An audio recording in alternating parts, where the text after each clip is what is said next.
So when this album came out, I was 10 years old. Because you're 32. I'm 32 How old right are you, now. Frankie? I'm in my mid-60s, so this was... no, I'm only my liver. I'm 42. And I'm 48. So we have I was- three kind of generations Yeah. of Metallica fans here. So for me, when I was a kid, this is honestly how I was introduced to Metallica. But isn't that what happened with you too, Frankie? Yeah, well, I mean, like, I was introduced via the And Justice for All and the Okay. Black Album. I was all in, but, like, I had to go back and see what this band was all about, and I had to revisit Kill, Ride, and Master. So the first album that you got hip to was And Justice. Justice. Yeah, and then I went back and discovered, yeah. Okay, so but the first one First you were one that I grew up in my age, like my age timeline was Load. Now, it wasn't so much the album.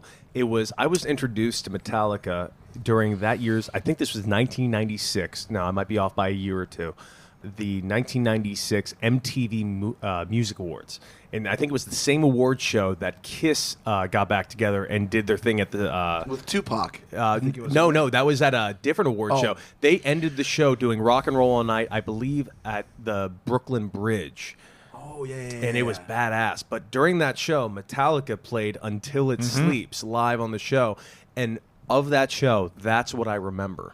Like, looking back in my childhood, I remember this MTV Music Awards, and I remember Metallica, and specifically Kurt Hammett, playing that really eerie, almost like 1950s sleuth guitar riff. Sleuth could be very almost the Police type of a very dark much riff. so. Yeah. I remember it like it was yesterday. I walked into a grocery store in probably early 96, and I picked up a... God, it might have been Hipperator. It might have been one of these music rags, these magazines, and and it said like Metallica Live in Europe, and I opened it up and I flipped to the page, and it's Metallica, and James has the ultra mullet, and Jason has like a weird afro, and Lars's hair, and Lars's hair is like shoulder length, and Kirk's is like shoulder length. I'm like, oh, they all cut their hair. I don't know if I like that, but who cares? And it's like, oh, no, new music on the horizon. And then I actually, because I'm a fan club member, I got this thing called the Fan Can number 2. And in the Fan Can number 2, there was this documentary called A Day and a Half in the Life of Metallica. And on that Fan Cam, they play 2x4 and Devil's Dance live. The Devil's Dance is on Reload. And Devil's Dance is on Reload. Really? So those are the first two songs I had heard. Those are the first two new Metallica songs I had heard post Black Album. Because the original plan for Load and Reload was to be a double album. Right. And they, because like I said, I'm reading some articles, they had finished, 12, 14 songs and realized they wouldn't be finished in time to get the album out when they wanted it to. And that's when they said, well, let's split it up. We can do the songs that we have, do a tour, then come back and revisit the other ones. Yeah. So, and James said, it's not like the other 13 songs are the crappy ones. It's just the ones that weren't developed as much. So they went back and worked on Reload after the Load tour.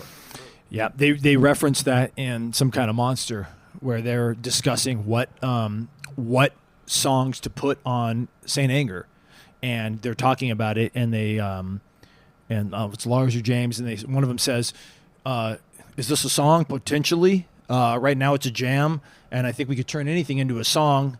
And one of them says, yeah, I think that's evident by the Load and Reload albums. It's like they had all this material and they were going to use it. They weren't going to just let it go. Lars' dad in Some Kind of Monster was the best when they play that song, Temptation. What a scene. I think this song should be deleted. If I were, I would say delete that. Am I wrong in finding that documentary, Lars' dad, to be the creepiest man on planet Earth? He's also the best. He's amazing. He's Gandalf. Heavy metal Gandalf. I want him on every scene in every movie. Phil Towell is a lot more creepier that guy's Tobin Ulrich. Yeah. That'll be our next podcast. We'll do a watch along of Some Kind of Monster. That's a great idea. Yeah. But so what I was thinking, like, what do you do after you put out a record like the Black Album, where, I mean, that's a monster. Now I think we're at almost 16, 17 million copies sold. So the double album's a nice idea, but here's what got me. So you came in on Justice, you came in Cody on Load, I came in at Ride the Lightning. So I grew up with the thrash Metallica, and imagine my dismay when it went from Justice to the Black Album. That was a hard pill to swallow.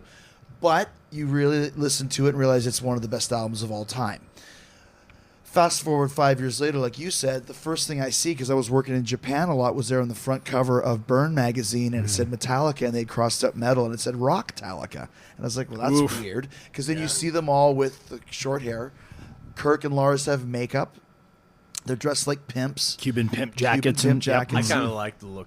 Well- I'm not gonna lie. I get Metallica, but I But kind of okay, so that was fine, but then combine that with this record. Like the first song that I heard was "Until It Sleeps" on the radio.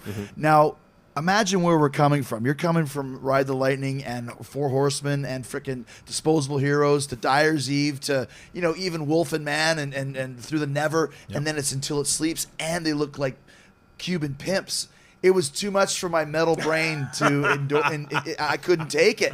I exploded. I was like, "What? Now, what are they doing?" I'll freely admit, like Ride the Lightning is my personal favorite Metallica album. I think Okay. it's just from start to finish, everything about it. It has everything you want. hard to argue that. It's a great I just album. love the album. Yeah. That being said, looking back and looking at the whole progression of Metallica, and at this point in their careers, if they were still coming out with more thrash music and still rocking the same look that they were rocking with, and just like Master of Puppets, of course. it was going to get to the point where honestly it would start looking sad.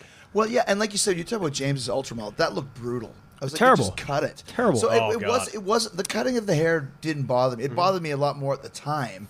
I remember Bruce Dickinson cut his hair, then James Hetfield cut his hair. It even bothered me, and I didn't know enough about Metallica's past. I got the same flack when I cut my hair in 2007. It's like, how can you Me be too. Y2J with and you too, right? Yeah.